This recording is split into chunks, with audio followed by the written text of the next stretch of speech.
Hello students, welcome to Edumantra. আমি তোমাদের চিন্ময় sir. আজকে খুব গুরুত্বপূর্ণ একটা টপিক নিয়ে আজকে আমরা ডিসকাস করব। এবং তোমরা জানো সামনের মিসলেনিয়াসের মেন্স হবে WBCS 2025 থেকে। আমরা জানি যে ডেসক্রিপটিভ প্যাটার্নে হবে।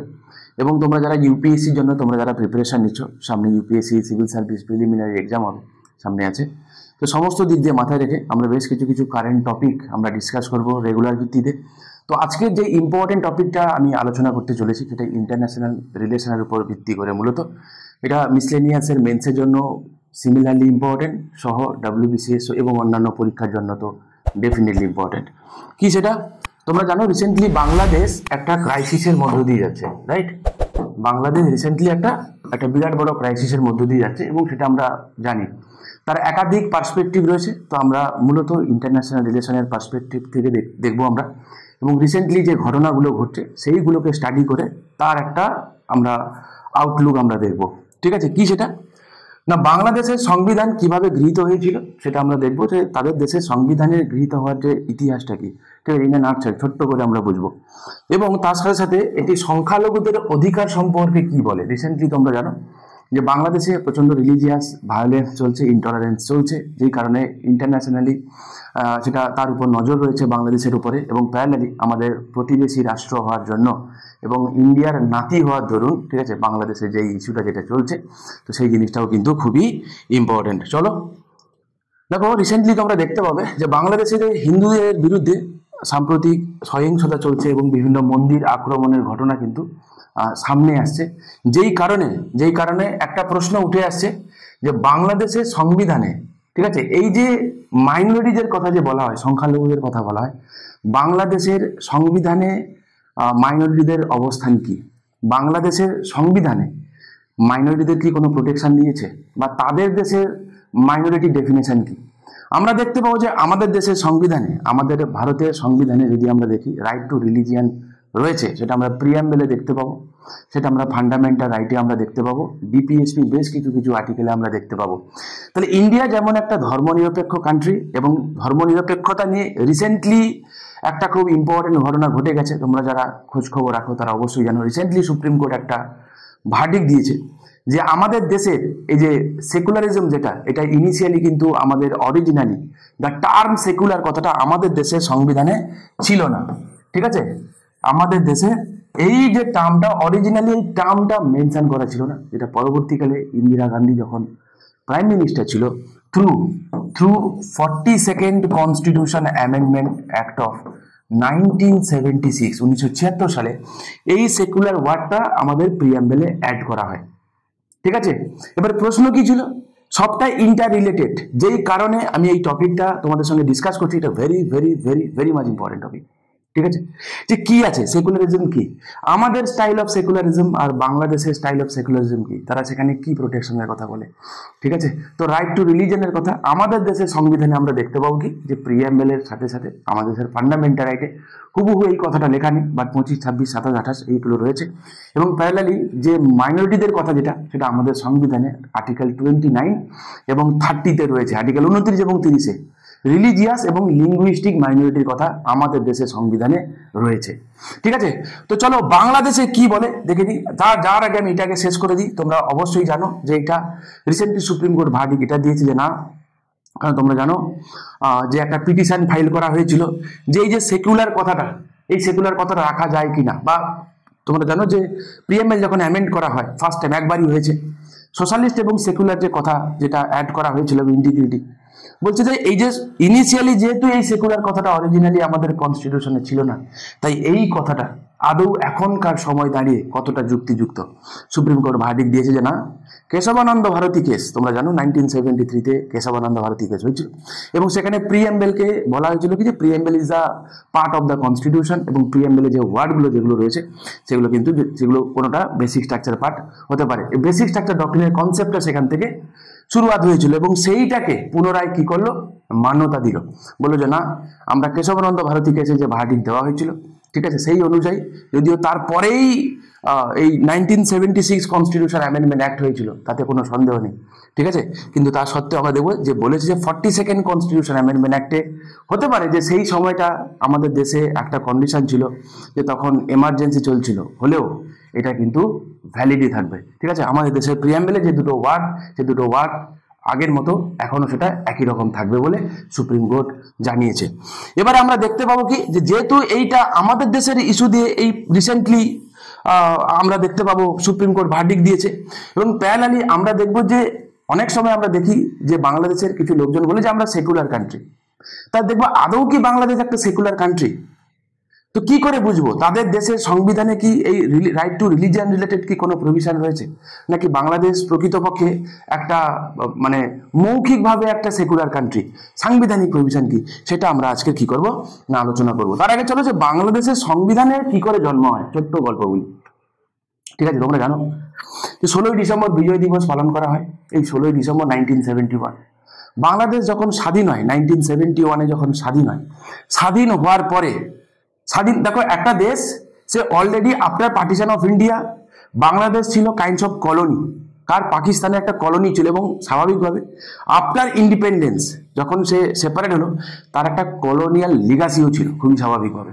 তাই আমরা দেখতে পাবো কি যে তাদের দেশে কিন্তু একটা পাকিস্তানের একটা ইনফ্লুয়েন্স তো ছিলই, স্বাভাবিক না? যেই দেশটা একসঙ্গে দুজন ছিল সবে মাত্র ডিটাচ হলো, তার সঙ্গে তো নারীর টান কিছু না কিছু তো কালচারাল কোনো না কিছু তো মিল থাকবে, এটা খুবই ন্যাচারাল জিনিস।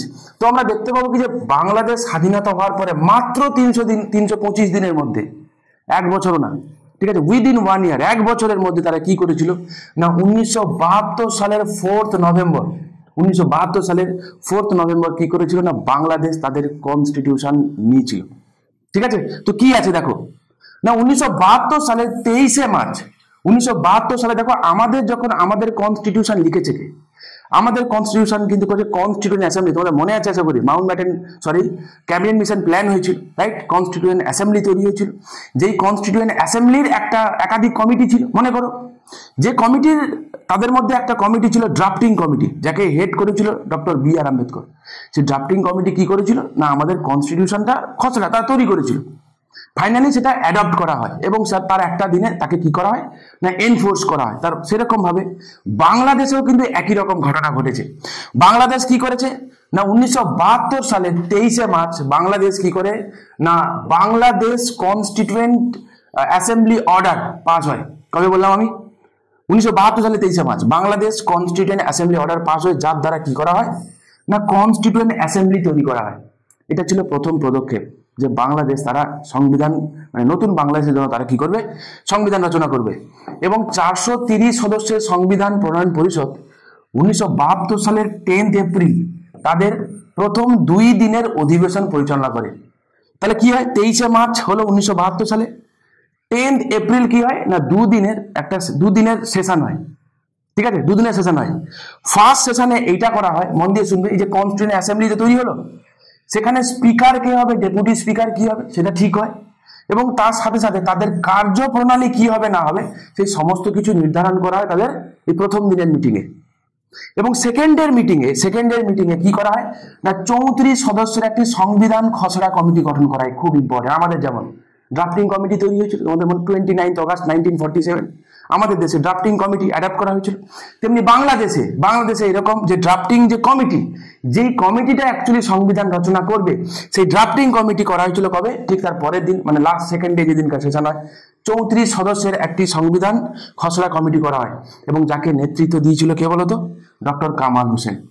ঠিক আছে, তিনি একজন সংসদ ছিল, মন্ত্রী ছিলেন, ঠিক আছে, আইন মন্ত্রী ডক্টর কামাল হোসেন। ঠিক আছে, তার নেতৃত্বাধীন কি হয় না 34 সদস্যের একটি ড্রাফটিং কমিটি গঠন করা হয়, এবং যে ড্রাফটিং কমিটির কাজ কি হবে না তাদের দেশের সংবিধানকে বাংলাদেশের সংবিধানকে তারা কি করেছে না ড্র করেছে, সোজা কথা। ওকে, এবং 1972 সালের দেখো কবে তৈরি হলো, দেখো ভালো করে 10 এপ্রিল পরপর 2 দিন হলো 10-11 হলো, এবং সেই এপ্রিল এবং অক্টোবর মাসে কি করলো 1972 সালের 11ই অক্টোবর কি করে এই ড্রাফটিং কমিটি তার ফাইনাল কি করে না তারা যা লিখে সেটা বিলটা সাবমিট করে। বোঝা গেল? যখনই বিলটা সাবমিট করে তখন তোমরা জানো এই যে আওয়ামী লীগ পার্টি, তাই না, লাস্ট রুলিং পার্টি যে ছিল তোমরা জানো, এই আওয়ামী লীগ পার্টি যারা বিরোধী সংসদ যারা ছিল, ঠিক আছে, তারা কি করে বিরোধিতা করে। স্বাভাবিক কতগুলো বলছে, যেমন 14খানা এরকম বিষয় আছে যে বিষয়গুলোকে তারা বলছে না এগুলো সম্পূর্ণ অগণতান্ত্রিক এবং এই জিনিসগুলো না থাকাই ভালো। ঠিক তার পরের দিন কবে 12ই অক্টোবর কি হয় না, সেইটা আইনমন্ত্রী সংবিধানের যে বিলটা যেটা ড্রাফটিং কমিটি লিখেছে সেটা কি করে সংবিধান প্রণয়ন পরিষদে উপস্থাপনা করে এবং খসড়াটি বাংলাদেশের প্রধান সংবাদপত্রগুলোতে প্রকাশ করা হয়। যে অ্যাকচুয়ালি বাংলাদেশ তাদের যে সংবিধানটায় তারা কি কি নিতে চলেছে সেটা তারা কি করে না পরদিন বিভিন্ন জায়গায় তারা কি করে প্রকাশ করে পাবলিকের কাছে দেয়, পাবলিক সেটাকে পড়ে এবং ফাইনালি কি করা হয় এবং এখানে বলা হয়েছিল যে এই সংবিধানে যে জিনিসটা থাকবে, যে 4টে জিনিস প্রধান জিনিসকে প্রায়োরিটি দেওয়া হবে বাংলাদেশের কনস্টিটিউশনে। কি সেই 4টে জিনিস? বলছে গণতন্ত্র, যে বাংলাদেশ একটা ডেমোক্রেটিক কান্ট্রি হবে, আমরাও কিন্তু ডেমোক্রেটিক কান্ট্রি, বাংলাদেশও কিন্তু একটা ডেমোক্রেটিক কান্ট্রি। কি বলছে সমাজতন্ত্র, দেখো আমরা কিন্তু সমাজতন্ত্রের কান্ট্রি, দেখো আমরা সমাজতন্ত্র কান্ট্রি নই, আমরা মিক্সড ইকোনমিতে বিশ্বাস করি। তার টার্ম এই যে সোশ্যালিস্ট কথাটা এটা আমাদের দেশের প্রিয়াম্বেলে আছে এবং বলা ভালো, তোমরা অলরেডি জানো যে আমাদের স্টাইল অফ সোশ্যালিজম যেটা it's our own brand of socialism, যেখানে গান্ধিয়ান স্টাইল অফ মানে Gandhian thought as well as Karl মার্কসের যে সোশ্যালিজমের থট, এই দুটো ব্লেন্ড আছে হচ্ছে আমাদের ভার্সন, রাইট? তো আমরা ট্রু ইউএসএসআর যেই সোশ্যালিজমে বিশ্বাস করে আমরা সেই দিকে যাইনি, না তো বাংলাদেশও সেই দিকে গেছে, ঠিক আছে? কিন্তু কিছু সোশ্যালিস্টিক কিছু অ্যাপ্রোচ থাকবে টুয়ার্ডস দ্য গভর্নমেন্ট, যখন কিছু পলিসি নেবে for the welfare of the people সেই দিকে ধ্যান দেবে। ওকে, আর কি না জাতীয়তাবাদ থাকবে এবং ধর্ম নিরপেক্ষ হবে। বুঝছো? দেখো তাহলে যেই দেশে আজকে রিলিজিয়াস ইনটলারেন্স আজকের এই জায়গায় গেছে, সেই দেশের কনস্টিটিউশনাল মেকার যারা ছিলেন তো তারা কিন্তু চেয়েছিলেন কি যে বাংলাদেশ একটা ধর্ম নিরপেক্ষ রাষ্ট্র হোক। আমি বলছি না, কে বলছে? বাংলাদেশের কনস্টিটিউশন বলছে। ওকে, এবারে কি 4 নভেম্বর কি করা হয় না, এই সংবিধান যে বিলটা বাংলাদেশের যে কনস্টিটিউশন যেটা হয় ফাইনালি সেটা সর্বসমক্ষে পড়া হয়, ঠিক আছে? এবং সেটা একটা হিস্টোরিক্যাল সিগনিফিকেন্স আছে। তো সেই দিন থেকে কি হয় না আমাদের বাংলাদেশের কনস্টিটিউশন সেই দিন কি হয় না গৃহীত হয় 4 নভেম্বর 1972। এবারে এর একটা ড্রব্যাকও আছে, ক্রিটিসাইজ করা হয়। কি সেটা?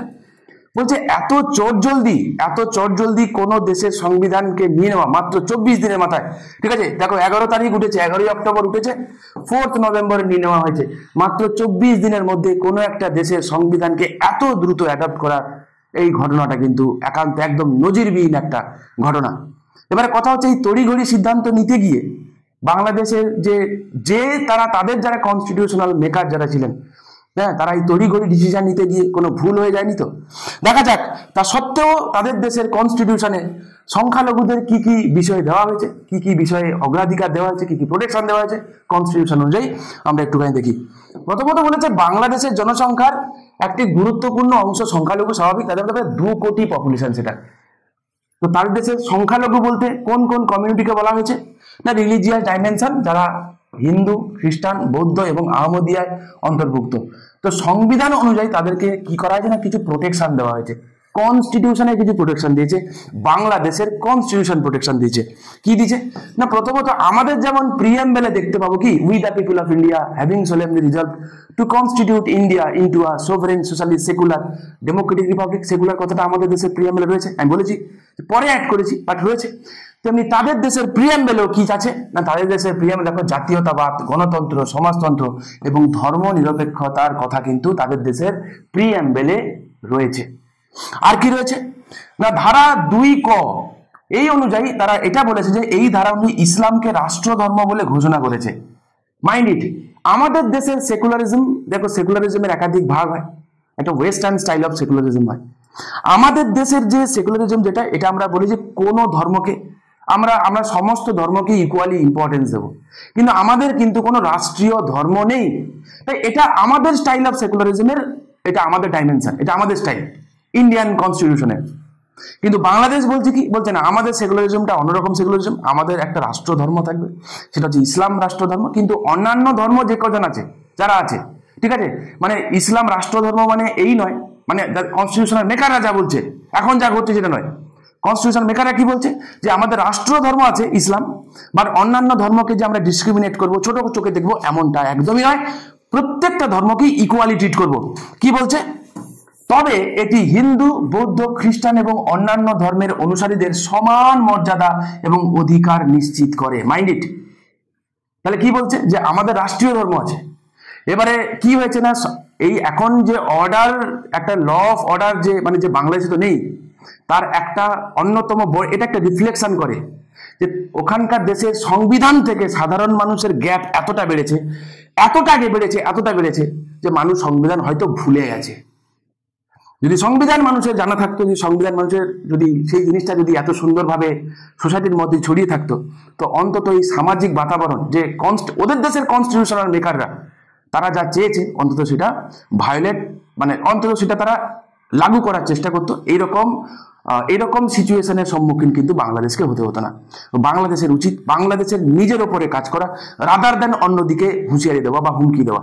বাংলাদেশের উচিত তাদের নিজেদেরকে সংঘবদ্ধ করা উচিত। তাদের দেশের কনস্টিটিউশনাল মেকাররা, ফাউন্ডিং ফাদাররা যারা, তারা যে ভিশন তারা দেখতে চেয়েছিল, যে বাংলাদেশকে তারা দেখতে চেয়েছিল, সেইটা কি এই বাংলাদেশ?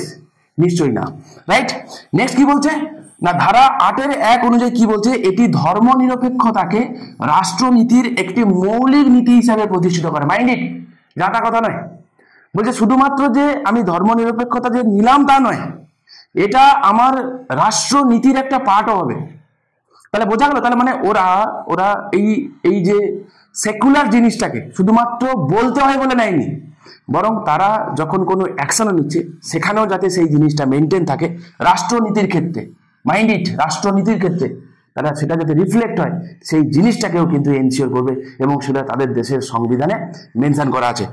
নেক্সট বলছে ধারা 12 অনুযায়ী, যেটা 15th কনস্টিটিউশন অ্যামেন্ডমেন্ট অ্যাক্ট করে অ্যাড করা হয়েছিল বাংলাদেশের কথা, বাংলাদেশের সংবিধানের অনুযায়ী কি বলছে না, ধর্মনিরপেক্ষতা বজায় রাখার জন্য, মাইন্ড ইট ভালো করে দেখো কি বলছে, ধর্মনিরপেক্ষতা বজায় রাখার জন্য সাম্প্রদায়িকতার অবসান করতে হবে, ধর্মের রাজনৈতিক অপব্যবহার এবং ধর্মীয় ভিত্তিতে বৈষম্য বা নিপীড়ন নিষিদ্ধ রয়েছে। দেখতে পাচ্ছ, দেখো কি রয়েছে। তাহলে বলছে কি যে এই তাহলে ধর্মনিরপেক্ষতাকে কতটা লেভেলের ইম্পর্টেন্স দেওয়া হয়েছে বোঝা যায়, যে সেখানে ধর্মনিরপেক্ষ এমন কিছু অপ্রীতিকর ঘটনা ঘটাবে না, এমন কিছু হবে না যেটা কি বলছে, মানে ধর্মনিরপেক্ষতা বজায় রাখার জন্য, হ্যাঁ, কি সাম্প্রদায়িকতাকে অবসান ঘটাবো, ধর্মের রাজনৈতিক অপব্যবহার করা হবে না। কত ভালো ভালো কথা বলেছে, ঠিক না? আর কি বলেছে দেখো, এই কথাগুলো কিন্তু আমাদের দেশের সংবিধানেও কিন্তু রয়েছে, কিন্তু এইভাবে নেই, একটু অন্যভাবে রয়েছে, কিন্তু রয়েছে। মানে একটা দেশের রাইট টু রিলিজিয়ানও কি অ্যাবসলিউট?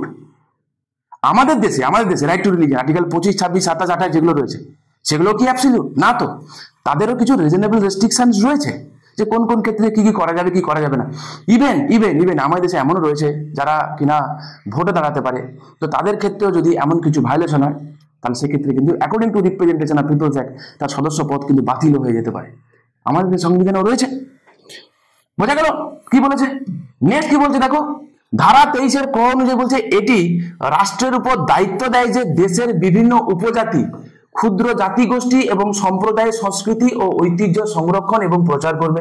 দেখো আমাদের দেশেও কিন্তু রয়েছে আর্টিকেল 29 এবং 30 দিকে যদি দেখি, যে কোনো রিলিজিয়াস ডাইমেনশন, যেটা লিঙ্গুইস্টিক এবং রিলিজিয়াস মাইনরিটি যদি হয়, তারা তাদের যে রিচ হেরিটেজ আছে সেটা তারা কনজার্ভ করবে, তারা প্রোটেক্ট করবে, তার জন্য তারা কোনো এডুকেশনাল ইনস্টিটিউশন গঠন করতে পারে। রয়েছে কিনা? তাহলে আমাদের দেশের সংবিধানেও কিন্তু রয়েছে, হুবহু এরকম নেই, কিন্তু দেখতে পাবো কি যে আমাদের দেশের সংবিধানের সাথে বাংলাদেশের এই জাতীয় যে এই তাদের সংবিধানের যে এই বিষয়গুলোর কিছুটা সিমিলারিটি রয়েছে। ওকে, নেক্সট বলছে কি, বলছে আর্টিকেল 28 ক্লজ 1 দিয়ে বলছে ধর্ম, বর্ণ, জাতি, লিঙ্গ বা জন্মস্থানের ভিত্তিতে তারা বৈষম্যকে নিষিদ্ধ করে। আমাদের দেশে যদি আমরা দেখি, দেখো কি রয়েছে, আর্টিকেল 15 যদি দেখি আমাদের দেশের কথা, The state shall not discriminate a citizen only on the basis of religion, এই তো প্রথমেই রয়েছে, religion, race, caste, sex, place of birth রয়েছে না আর্টিকেল 15-তে। তাহলে দেখো সেখানেও রয়েছে ধর্ম, চিনতে পারছো?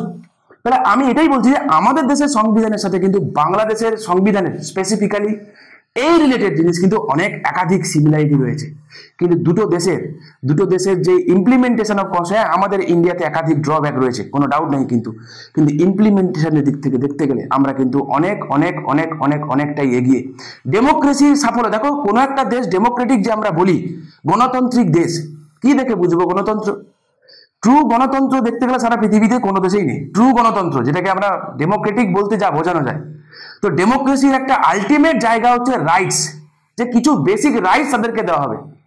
তা যে দেশে যেই দেশ, সারা পৃথিবী যেই দেশই হোক না কেন, যেই দেশটা নিজেকে ডেমোক্রেটিক বলে দাবি করে, তো সেই দেশের তাদের দেশের নাগরিকদের কিছু দিক বা না দিক যে জিনিসটা এনসিওর রাষ্ট্র করবে, দ্যাট ইজ কিছু রাইটস থাকবে, এবং যেই রাইটস গুলো প্রোটেকশন দেবে কনস্টিটিউশন ইটসেলফ, যে রাইটস গুলো সেপারেটলি, যে রাইটস গুলোকে আমরা এগিয়ে রাখবো, সেই রাইটস গুলোকে এক এক জায়গায় এক এক নামে ডাকা হয়, যেগুলো আমাদের সংবিধান, তাদেরকে আমরা ফান্ডামেন্টাল রাইটস বলে ডাকি, যেগুলোকে ভায়োলেট করা যাবে না। তেমনি ভাবে তাহলে এরকম বাংলাদেশের সংবিধানেও রয়েছে কিছু রাইটস দেওয়া হয়েছে স্পেসিফিক্যালি ফর মাইনরিটিস, যেগুলো আমরা দেখছি। তো যেই জিনিসগুলো ভায়োলেশন হচ্ছে বলে আজকের কি হচ্ছে না, আজকে বাংলাদেশের অবস্থা এরকম আমরা দেখছি। তো আর্টিকেল অ্যাকচুয়ালি, আচ্ছা, আর্টিকেল 38 কি বলে? এটি সংস্থা গঠন অধিকার নিশ্চিত করে। আমাদের দেশে আর্টিকেল 19 আছে না, যে আমরা চাইলে কোনো কোঅপারেটিভ সোসাইটি বানাতে পারি, কোনো পলিটিক্যাল পার্টি বানাতে পারি, বাট এমন কোনো কিছু বানানো যাবে না যেটা কোনো ইললিগাল কাজকর্ম করে। বাংলাদেশেও রয়েছে, দেখো কি বলেছে, এটি সংস্থা গঠন অধিকার নিশ্চিত করে, তবে এমন গোষ্ঠীর সৃষ্টি নিষিদ্ধ করে যা ধর্মীয় সামাজিক সম্প্রীতি বিনষ্ট করে। মাইন্ড ইট, খুব ইম্পর্টেন্ট।